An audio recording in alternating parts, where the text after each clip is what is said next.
الذي أمرنا بالعدل والإحسان ونهانا عن الظلم والبهتان. أشهد أن لا إله إلا الله وحده لا شريك له الملك الحنان، وأشهد أن سيدنا محمد عبده ورسوله سيد ولد أدنان. اللهم صل وسلم وبارك على سيدنا وحبيبنا ومولانا محمد وعلى آله وصحبه وذرياته وعتبه إلى آخir zaman. Amma ba'du, segala puji milik Allah, Zat yang maha penyayang lagi maha pengasih, Zat yang telah berbuat adil kepada kita sehingga kita pun dianjurkan untuk berbuat adil dan berbuat ihsan. Salawat beserta salam semoga tetap tercurah limpahkan kehariban baginda Rasul Muhammad sallallahu alaihi wasallam kepada para keluarganya, para sahabatnya, para zuriyahnya, serta kita selaku umatnya. Hadirin para pecinta Nabi sallallahu alaihi wasallam, memasuki hadis yang ke-17 dari Arba'in Nawawiyah. Hadis ini menceritakan dan memberi nasihat kepada kita tentang bagaimana cara menyembelih dengan baik. An Abi Ya'la Sadad bin Aus radhiyallahu anhu an Rasulillah sallallahu alaihi wasallam qala: Inna Allaha katabal ihsan ala kulli syai', fa idza qataltum fa ahsinul qitlah wa idza dabahtum fa ahsinul dibha wal yuhida ahadakum safratahu wal yurih dabihatahu. Rawahul Imam Muslim. Dari Abi Ya'la Shaddad bin Aus radhiyallahu anhu bahwa Rasulullah sallallahu alaihi wasallam bersabda, sesungguhnya Allah mewajibkan untuk berbuat baik atas segala sesuatu. Oleh karenanya, bila kamu sekalian membunuh, hendaklah membunuh dengan cara yang baik. Dan bila kamu sekalian menyembelih, maka sembelihlah dengan cara yang baik. Dan tajamkanlah pisau kalian, dan senangkanlah binatang yang disembelih. Jangan ditakut-takuti, jangan dibanting. Hadis riwayat Imam Muslim. Hadirin para pecinta Nabi sallallahu alaihi wasallam, para pensarah hadis ini menjelaskan innallaha katabal ihsan ala kulli syai'. Sesungguhnya Allah menuntut kita untuk melakukan ihsan atas setiap sesuatu. Menuntut bisa hukumnya wajib, bisa hukumnya sunnah. Ihsan, berbuat baik menurut tuntunan syara. Berbuat baik di sini bukan atas dasar adat istiadat, kebiasaan atau perasaan kita, tapi berbuat baik di sini menurut syara atau hukum Allah dan Rasulnya. Hadirin para pecinta Nabi sallallahu alaihi wasallam, di sini katakan ala kulli syai', sesuatu. Sesuatu itu artinya luas, hadirin. Para ulama menafsirkan tentang sesuatu itu. Apa itu sesuatu? Yang pertama, an-nafsu, diri kita sendiri. Itu juga sesuatu. Allah menyuruh kita berbuat baik pada diri kita sendiri. Bagaimana caranya? Ayyahmilaha ala ta'ah wajtina bi mukhalafah, mendorong diri kita untuk berbuat taat dan menjauhi segala yang bertentangan dengan syariat, ke hukum-hukum Allah subhanahu wa ta'ala. Yang pertama, sesuatu adalah an-nafsu, diri kita sendiri. Wala yuti'aha fi kulli ma turid, Kita tidak boleh mentaati akan diri kita pada setiap yang kita kehendaki. Dalam diri kita hadirin ada nafsu. Menurut Imam Ghazali, salah satu yang bisa menggerakkan hati kita, salah satu yang bisa mengontrol tubuh kita, salah satu masinis dalam diri kita adalah nafsu. Nafsu itu bila mengajak kepada taat, bisa mengajak kepada taat, bisa juga mengajak kepada maksiat. Loh, nafsu bisa mengajak kepada taat? Ya, nafsu bisa mengajak kepada taat. Jika perbuatan maksiat memang sudah jelas bahwa perbuatan maksiat harus dijauhi, dan itu sudah pasti jaminannya jahanam, jaminannya neraka. Nah, ini yang agak sedikit menyerempet, bahwa nafsu itu mengajak kepada taat. Kita berbuat taat kepada Allah bukan karena Allah, tapi karena dorongan nafsu. Loh, bisa. Kritik nafsu itu hampir mirip dengan ajakan setan. Jadi jangan sesekali kita mau seperti ini, digoda juri, dia mah digoda setan. Jangan selalu menyalahkan setan, karena di dalam diri kita pun ada nafsu yang selalu mengajak kepada sesuatu yang jauh dari Allah Subhanahu wa ta'ala. Bedanya antara bisikan setan dengan ajakan nafsu, kalau ajakan nafsu biasanya ajakannya tertuju maksiat nih, tertuju kepada suatu kemungkaran. Misalkan nafsu mengajak kita bermain judi, itu tertuju kan bahwa bahwa kemaksiatannya judi. Nafsu mengajak kita untuk melakukan riba, itu jelas, itu ajakan nafsu. Jangan dikatakan saya berjudi itu karena ajakan setan. Bukan, itu nafsu kita yang menggebu-gebu dalam hati untuk melakukan judi. Berbeda dengan bisikan setan. Setan itu jika berbisik tidak mengajak kepada sesuatu yang tertuju, tidak mengajak kepada sesuatu yang fokus. Yang penting manusia itu terjerumus ke dalam maksiat, terjerumus kepada hal-hal yang dilarang oleh Allah, entah itu judi, entah itu riba, pokoknya yang penting terjerumus saja, itu setan. Tapi kalau nafsu, kita yang ingin melakukan itu terus fokus di dalam diri kita, itu ajakan nafsu, bukan setan. Kepaduli setan, tidak peduli setan, kita mau melakukan apa, yang penting melakukan yang dilarang oleh Allah, itu bisikan setan. Hadirin para pecinta Nabi Sallallahu Alaihi Wasallam, nafsu juga bisa mengajak kepada taat. Nafsu mengajak kita taat. Bagaimana tandanya bahwa taat itu didasari oleh nafsu? Ibadah itu didasari oleh nafsu, bukan karena Allah.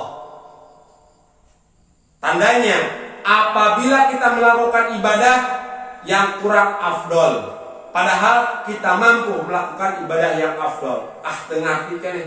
Baik, misalkan contohnya sholat. Hadirin para pecinta Nabi Sallallahu Alaihi Wasallam, kita ketika sholat, tobat nih, kita tobat. Dulunya jarang sholat, bahkan tidak sholat, terus kita sholat. Alhamdulillah, sholat 5 waktu terus kita jalankan. Dan setelah kita melakukan sholat 5 waktu, mungkin 10, 20, 15 tahun ke belakang atau 5 tahun ke belakang kita tidak sholat. Setelah itu kita sholat, bertobat kepada Allah. Nah, yang jadi permasalahan adalah ketika kita melakukan sholat, sudah melakukan sholat wajib, kita buru, kita kejar sholat-sholat sunnah, tahajud, hajat, tasbih, duha, kita kejar sholat-sholat itu, tapi kita lupa, hadirin, lupa kepada yang dulu, bahwa mengqadha sholat yang terlewat 5, 10, 15 tahun yang lalu itu merupakan sesuatu yang lebih afdol daripada melakukan sholat sunnah. Jangan kejar sholat sunnah, kodok heula we sholat anu ketinggalan kamari. Bukan meremehkan sunnah, tapi kalau kita mengutamakan sunnah, berarti nafsu kita sedang bergerak, nafsu kita sedang memotivasi kita untuk melakukan sesuatu yang sepertinya taat, padahal itu lebih rendah di hadapan Allah, bahkan mungkin itu tidak diterima oleh Allah karena ajakan nafsu. Kalau memang kita banyak yang tertinggal daripada sholat kita yang wajib, maka sholat wajib dulu itu kita kogok. Tidak apa-apa kita tidak sholat sunnah, mungkin qobliyah, tidak mungkin saja sholat duha tidak kita lakukan, tahajud, hajat, tidak apa-apa, kodok saja sholat yang dulu, karena itu wajib hukumnya. Itu karena dorongan nafsu, supaya kita terlihat hebat kan, bisa sholat sunnah, dulu tidak pernah sholat, sekarang sholat sunnahnya banyak. Kalem bos, sholat wajib heula kodok. Contoh lain, hadirin para pecinta Nabi Sallallahu Alaihi Wasallam, kita punya tetangga, kita punya keluarga, mungkin tetangga di antara tetangga kitalah orang yang mampu secara ekonomi. Mungkin di keluarga kita orang yang mampu secara ekonomi. Tapi tahukah kita di pinggir kita, tetangga kita, keluarga kita, ada yang merintih sakit, butuh berobat. Keluarga kita mungkin ada yang sedang menangis, menahan sakitnya sesuatu yang ada di badannya. Dia ingin berobat. Mungkin tetangga kita ingin berobat, tapi tidak mampu. Kita adalah tetangga yang mampu, kita adalah keluarga yang mampu, tapi kita tidak mau mengulurkan tangan untuk tetangga kita. Tetangga kita mungkin punya BPJS. BPJS-nya tertinggal hadirin sekian tahun yang lalu, sehingga kalau mau digunakan harus bayar. Mencekik. Tapi kita punya kemampuan, mungkin dia harus dioperasi 2-3 juta biaya untuk operasi. Dia tidak mampu, tetangga kita atau keluarga kita, tapi mungkin uang 2-3 juta kita mampu, kita ada. Tapi kita tidak mampu mengulurkan tangan. Datang orang yang mengajak, cuy, hey bro, ziarah yuk Wali Songo. Dia berangkat ziarah Wali Songo, 2-3 juta dia keluarkan untuk ongkos ziarah Wali Songo. Ketahuilah hadirin para pecinta Nabi Sallallahu Alaihi Wasallam, ziarah Wali Songo-nya tidak akan diterima oleh Allah, dan ziarahnya itu tidak akan berkah. Mengapa? Karena ada keluarganya yang masih merintih sakit, butuh bantuan dia tidak membantunya. Ada tetangganya yang merintih, menggigil sakit, butuh berobat, dia tidak mau membantu untuk berobat tetangganya. Dia malah memilih untuk ziarah. Ziarahnya bagus, tapi ada yang lebih membutuhkan dari dia punya harta, yaitu saudaranya, seiman, sekeyakinan. Dia berangkat ziarah berarti dorongan nafsu. Ya mungkin kalau ziarah Wali Songo ketemu banyak orang, diketahui oh soleh orang tersebut, oh bagus orang tersebut. Tapi siapa yang akan tahu ketika dia memberikan uang 2 atau 3 juta untuk biaya operasi? Mungkin hanya orang itu yang tahu, atau mungkin orang yang sakit itu pun tidak tahu. Karena dorongan nafsu kita ziarah, karena ada yang lebih penting kita abaikan. Hadirin para pecinta Nabi Sallallahu Alaihi Wasallam. Yang kedua, berbuat baik kepada seluruh manusia, terutama kaum muslimin. Para ulama pensyarah hadis ini menjelaskan ayang sohalahum, bermaksud atau berniat baik kepada manusia. Tidak ada niatan jahat, tidak ada niatan buruk untuk orang lain. Dia berniat selalu baik. Yang kedua, wa yas'alahumul hidayah wa taufiq wa la tasaddaqu an mautahum wa lahum bil maghfirati war rahmah. Memintakan untuk mereka taufik dan hidayah, memintakan ampunan. Kita bersedekah kepada mereka yang mati dari kaum muslimin. Misalkan bersedekah kepada kaum orang yang mati dari kaum muslimin. Kita adakan tahlilan kubro. Kita adakan mengirim doa secara massal. atau setiap malam Jumat mungkin membacakan tahlil untuk kaum muslimin semua, dikhususkan untuk desa itu sendiri, bagus. Itu tandanya bersedekah, bersodakoh untuk orang mati dari kaum muslimin, tanpa ada embel-embel di buruhan, tanpa ada embel-embel diberi amplop. Dia lillahi ta'ala tahlilan untuk semua kaum muslimin, misalkan dikhususkan untuk satu desa, karena desa yang lain juga mengadakan, bagus. Itu tandanya berbuat baik kepada seluruh manusia. Rasulullah Shallallahu Alaihi Wasallam secara khusus menerangkan ihsan itu. Fa idza qataltum fa ahsinul qitlata wa idza dabahtum fa ahsinu dzibhata wal yuhidda ahadukum yafratahu wal yurih dabihatah. Apabila kalian membunuh sesuatu atau membunuh seseorang yang dibolehkan untuk dibunuh, yang darahnya halal untuk dibunuh, maka bunuhlah dengan cara yang baik. Bagaimana cara membunuh yang baik? Adakah cara yang membunuh yang baik? Ada. Begitu luasnya Islam sampai cara membunuh seseorang yang berhak untuk dibunuh pun diberikan cara yang baik. Allahu Jalla Jalaluhu. Begitulah Islam hebatnya. Ikhtiyaru ashali turaq wa akhafiha ila ma wa asra'iha irhaqa. Membunuh yang baik, cari tempat di mana dia bisa cepat mati. Paling sedikit dia merasa sakit. Jadi kalau mau membunuh, cari tempat di mana dia akan segera mati dan cari cara supaya dia bisa sedikit merasakan sakit. Wadalik, yang demikian itu bidarbil unuq bisau, dengan cara memancung lehernya. Oh, memancung itu cara lama kuno. Siapa bilang, hadirin para pecinta Nabi Sallallahu Alaihi Wasallam, dipancung itu lebih cepat mati. Ada sekarang pakai sniper, ditembak jantungnya. Hadirin para pecinta Nabi Sallallahu Alaihi Wasallam, dipancung cara yang paling bermutu, berkualitas untuk membunuh seseorang, daripada ditembak oleh sniper, disetrum, digantung. Itu akan lebih lama dan dia yang dibunuh akan lebih merasakan sakit ketimbang dipancung. Itu kan cara lama kuno. Sekarang pakai sniper saja, tutup mukanya, jedor, tembak. Baik.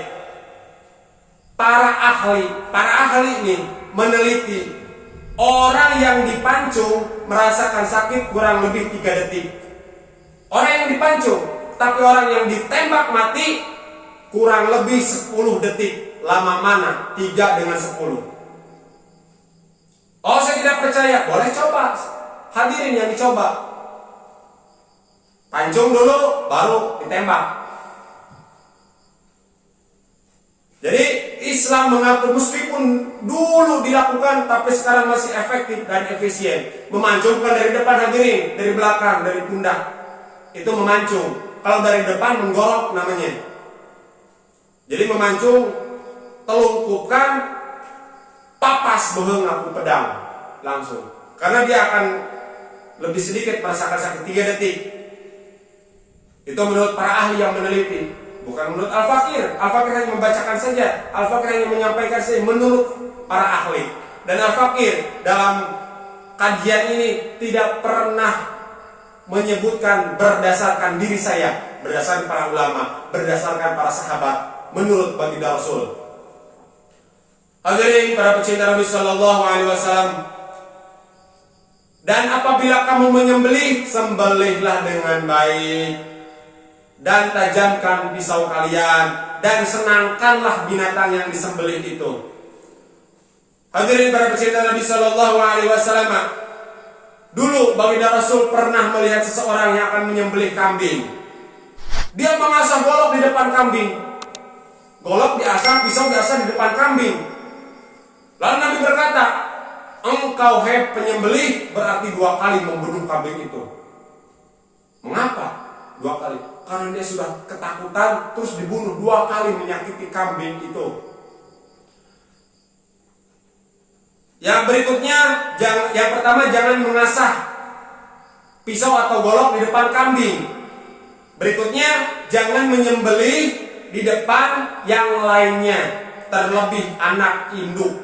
Jadi jika anaknya disembelih jangan di depan induknya disembelih jangan di depan anaknya. Ini ada kalau kurban dibariskan, siap gerak, disiapkan dulu kambing satu-satu, lekek dipencit, hareupeun di depan yang lainnya. Itu sudah berbuat tidak baik kepada kambing, berbuat tidak baik kepada hewan. Sumputkan musejena, pencit, baru datangkan, kubur dulu darahnya, baru dia sembelih lagi.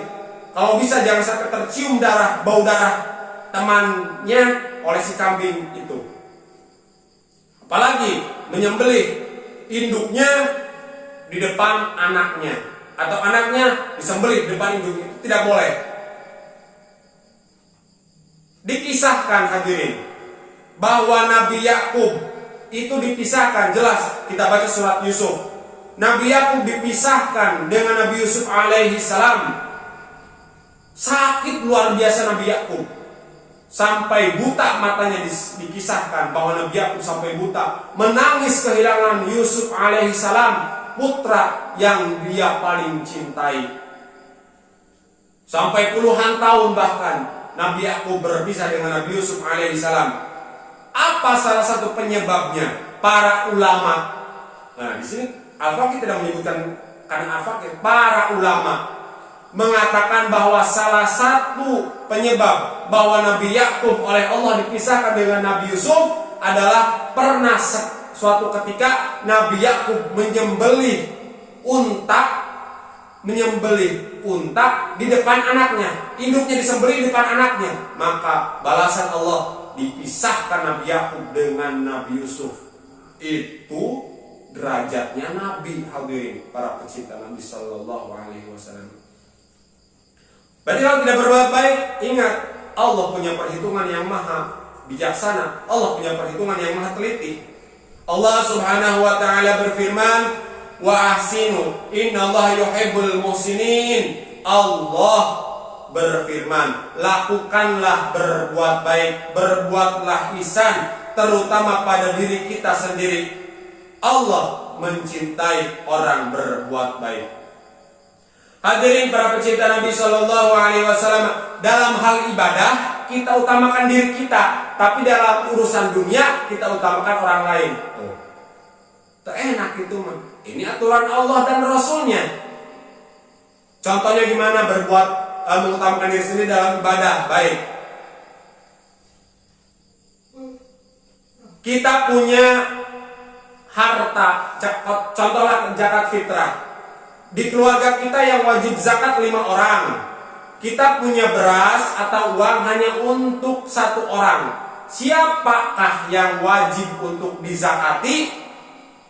Berarti kita, karena kita sebagai kepala keluarga. Kita yang punya beras, kita. Yang 4 orang itu urusan mereka. Itu zakat. Berarti dalam hal ibadah kita utamakan. Misalkan lagi contoh sholat berjamaah, sholat Jumat, sholat Riyaya Idul Fitri, Idul Adha berjamaah, sholat tarawih. Ada sop yang kosong, kita jangan persilahkan orang lain untuk maju, makruh hukumnya. Kita yang maju, jangan mangga ke payung, salah. Kita yang langsung maju, bila perlu berebut tempat itu. Naik maju siku kurang, jangan naik majuna ke sina genek leungena di siku kurang. Itu dalam hal ibadah. Ini tidak kalau kita datang di belakang, ada yang mau berenang, mangga apa kapoin, mangga terus bisa yogikin tempatnya. Salah. Kita yang maju dalam urusan ibadah, kita yang maju. Dalam Al-Quran disebutkan lagi, Allah berfirman, Inna rahmatallah qaribun minal muhsinin. Allah itu punya rahmat. Rahmat Allah itu dekat dengan orang-orang muhsinin, dengan orang-orang yang berbuat baik. Dan yang lebih kuat lagi, Wa innallaha la ma'al muhsinin. Sesungguhnya Allah bersama orang-orang yang berbuat baik. Allah bersama-sama dengan muhsinin. Firman Allah lagi, fa innallaha la yudhi'u ajral muhsinin. Allah tidak akan menyia-nyiakan pahala orang yang muhsin itu. Lahum ma yasha'una inda rabbihim dzalika jara'ul muhsinin. Bagi mereka itu apa yang mereka mau di sisi Allah, dan itu diperuntukkan untuk orang-orang muhsinin. Hadirin para pecinta Nabi sallallahu alaihi wasallam, pesan dan nasihat kepada kita daripada hadis yang ke-17 adalah berbuat baiklah kepada diri kita, kepada orang lain, bahkan kepada binatang sembelihan. Harus dan wajib berbuat baik karena Allah telah mewajibkannya. Hadirin para pecinta Nabi sallallahu alaihi wasallam, insyaallah kita lanjutkan hadis yang ke-18 dari Arba'in Nawawiyah.